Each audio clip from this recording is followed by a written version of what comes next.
I represent a lot of farmers. I specifically want to ask the question that China's soybean market has been closed. That market was filled by Argentina. The administration sent $40 billion to Argentina, while the farmers are suffering here because of the tariffs and the closing of the markets. I'm a believer of E15 and making sure that we do what we can to open those markets, but also with the closing of the Strait of Hormuz, nitrates and fertilizers are increasing by 30–40% consistently, and growing season is starting now. And so the administration and you specifically have talked about lowering costs while grocery costs are rising, which is directly related to the input costs of our farmers. Please tell me what you would say to the farmers who believe that it was a slap in the face to give $40 billion to Argentina, who took over a market that was their market. Thank you, Congressman.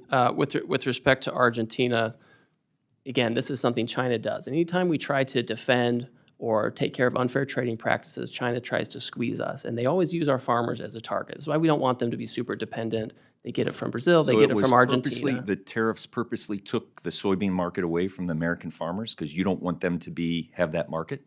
I don't understand. What happens is when we try to take care of unfair trade practices by the Chinese, who are a national security threat, the Chinese response is often to target American farmers. Correct. Right? I think we agree on this.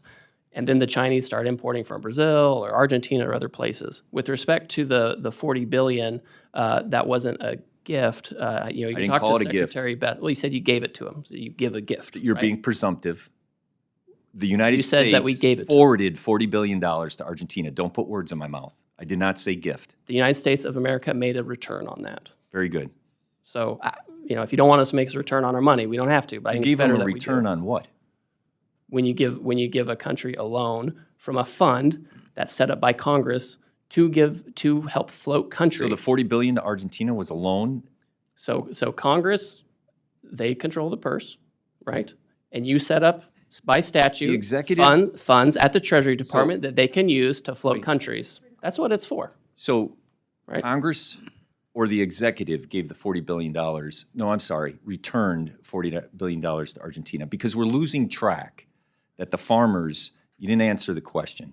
The administration gave $40 billion to a country that took their market. What do you say to the farmers who feel like it's a slap in the face that one market was closed and you enhanced the country that took their market away? We have a 25 million metric ton commitment from the Chinese every year for the next 3 years to buy soybeans. 25 million metric tons a year. That's what we have from the Chinese. That's what they committed to do. That's what we've negotiated. Are they currently doing that? And they don't buy it all at once. They do it over the year. Because why would the farmers say that the market is closed if you have a commitment? We do have a commitment. But it's not being fulfilled because of the tariffs. Well, let's talk about the data. If you look, they had a commitment from our last meetings, from the last quarter of 2025 and for the selling season, and they filled that. And we have 25 million metric tons. I'm going to see with the President of the United States, the Chinese next month. We're going to follow up on this to make sure they fulfill it. Know that my farmers. The gentleman has Yep, I'm concluding. I thank you for the extra time. Thank you.